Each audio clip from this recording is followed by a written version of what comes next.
नून league के senator Irfan Siddiqui ने कहा है कि पार्लियामेंट के वाक़े पर आइन का हवाला दिया जा रहा है। पाकिस्तान में आइन है, उन्हें एहसास दिलाना चाहते हैं कि मुल्क में आइन तो साल 2018, 19, 20 और 2021 में भी था, जब उन्हें आधी रात को हथकड़ियाँ लगाकर घर से घसीट कर निकाला गया, जब भी वो आइन मौजूद था जिसका आज हवाला दिया जाता है। काश उस वक्त कोई आइन की आवाज़ उठाता, उस वक्त वो तमाम अपोजिशन लीडर जेल में डाल दिए गए थे।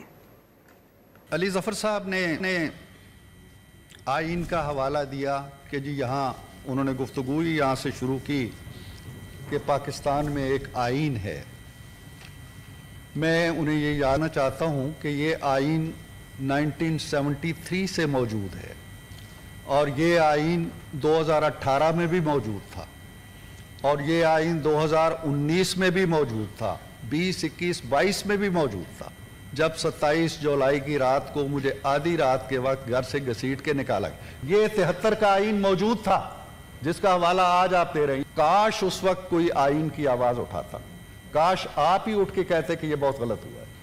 कौन सा अपोजिशन लीडर था जो उस वक्त जेल से बाहर था? कोई एक भी नहीं था। सब के सब कोई नैब में पकड़ा हुआ है, कोई नशे में पकड़ा हुआ है, कोई किराएदारी में पकड़ा हुआ है, कोई गद्दारी में पकड़ा हुआ है।